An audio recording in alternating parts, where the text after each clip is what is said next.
7 বছর বয়সে সন্তানকে সালাতের শিক্ষা দিতে হবে। মুরু আউলাদাকুম বিসসালাতি ওহুম আবনাউ সাবঈ সিনিন, তোমাদের সন্তানদের বয়স যখন 7 বছর হবে তখন তাদেরকে সালাতের প্রশিক্ষণ দাও। 10 বছর বয়সে যদি সালাত আদায় না করে সন্তানকে প্রয়োজনে প্রহার করো এবং 10 বছর বয়সে সন্তানের বিছানাগুলোকে পৃথক করে দাও। কিন্তু দুঃখজনক হলো সত্য যে আজকে আমাদের সমাজে 7 বছর বয়সের পরে একটা বাচ্চাকে যদি মসজিদে নিয়ে আসে, এই মসজিদে নিয়ে আসার পরে বাচ্চা যদি একটু কথা বলেছে বাচ্চাকে মসজিদ থেকে বের করে দেয়। কি আছে কিনা কথা বলতে হবে, আছে কিনা? বাচ্চাকে মসজিদ থেকে বের করে দেয়। আপনাকে কে অনুমতি দিয়েছে বাচ্চাকে মসজিদ থেকে বের করে দেওয়ার? আরে রাসূলুল্লাহ সাল্লাল্লাহু আলাইহি ওয়াসাল্লাম সালাত আদায় করতেছে, রাসূলের নাতি হাসান হুসেন রাসূলের ঘাড়ে উঠে পিঠে উঠে, রাসূলের নামাজের ক্ষতি হয় না। আপনি রাসূলের সাথে পরহেজগার হয়ে গিয়েছেন, আপনি রাসূলের সাথে আল্লাহ ওয়ালা হয়ে গিয়েছেন, আপনি রাসূলের সাথে তাকওয়াশীল হয়ে গিয়েছেন। আমার কথা বুঝেন নাই? আপনি চলে যান মসজিদে নববীতে, যাতে করে বাচ্চারা নামাজে আসে, এই জন্য খেলনার ব্যবস্থা করা হয়েছে। আর আপনি আজকে কি করলেন? বাচ্চা একটু কথা বললেই বাচ্চাকে মসজিদ থেকে বের করে দিলেন। আপনাকে কে মাসালা দিয়েছে যে বাচ্চা কথা বললে আপনার নামাজের ক্ষতি হয়? কোন ফতোয়া পেয়েছেন কোথায় আপনি যে বাচ্চা কথা বললে আপনার নামাজের ক্ষতি হয়? বাচ্চাকে মসজিদ থেকে বের করলেন কেন? কে অনুমতি দিয়েছে আপনাকে বাচ্চাকে মসজিদ থেকে বের করা? বাচ্চাকে মসজিদ থেকে বের করলেন কেন? কে অনুমতি দিয়েছে আপনাকে?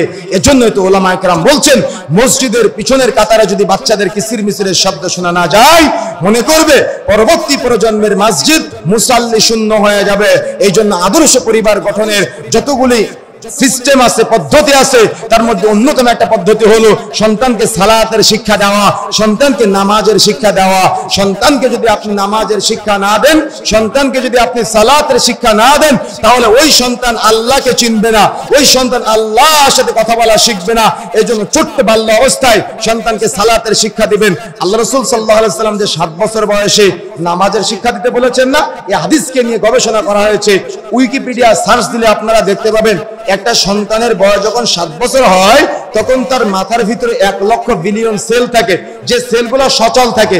7 থেকে 10, 10 থেকে 12, যত তার বয়স বাড়তে থাকে এই সেলগুলো নিষ্ক্রিয় হয়ে যায়, মরে যায়। আপনি আর যাই ঢুকান না কেন আপনি ঢুকাতে পারবেন না, সেল নষ্ট হয়ে যায়। যেমন মুরব্বীরা যারা আছেন, ছোটবেলায় একটা আয়াত মুখস্থ করতে আপনার 1 মিনিট সময় লাগতো, কিন্তু এখন একটা আয়াত মুখস্থ করতে 5 দিনও সময় লাগে, আপনি মুখস্থ করতে পারেন না। কেন? এই সেল নিষ্ক্রিয় হয়ে গিয়েছে, এই সেল মরে গিয়েছে। এই জন্য 7 বছর বয়সে সন্তানকে সালাতের প্রশিক্ষণ দিতে হবে।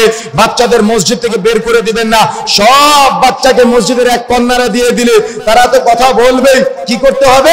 বড়দের মাঝে মাঝে বাচ্চাদেরকে ঢুকিয়ে নেবেন, যাতে করে তারা কথা বলার সুযোগ না পায়, যাতে করে তারা নামাজে অভ্যস্ত হয়, যাতে করে তারা সালাতে অভ্যস্ত হয়। একজন বাবা কতটা হতভাগা দেখেন, কতটা হতভাগা দেখেন।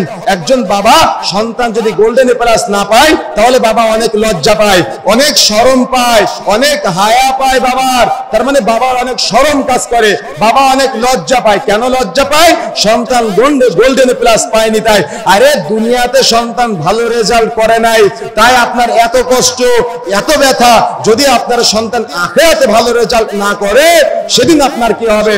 সন্তান গোল্ডেন প্লাস না পেলে আপনার লজ্জা লাগে, কিন্তু সন্তান ফজরের নামাজ না পড়লে আপনার লজ্জা লাগে না। সন্তান গোল্ডেনে প্লাস না পেলে আপনার লজ্জা লাগে, সন্তান দাড়ি কাটলে আপনার লজ্জা লাগে না। সন্তান গোল্ডেনে প্লাস না পেলে আপনার লজ্জা লাগে, সন্তান সিগারেট খেলে আপনার লজ্জা লাগে না। সন্তান গোল্ডেনে প্লাস না পেলে আপনার লজ্জা লাগে। মেয়েটা বেপরদায় রাস্তাঘাটে ঘুরে বেড়ায়, তার কত ছেলে বন্ধু আছে, তবুও আপনার লজ্জা লাগে না। আসলেই কি আপনার লজ্জা আছে? আমার কথা বুঝতে পেরেছেন? আসলেই কি আপনার লজ্জা আছে? সন্তান দুনিয়াতে ভালো রেজাল্ট না করলে আপনার শরম লাগে, কিন্তু সন্তান যদি আখিরাতে রেজাল্ট ভালো না করে তো আপনার আখিরাতে কি হবে?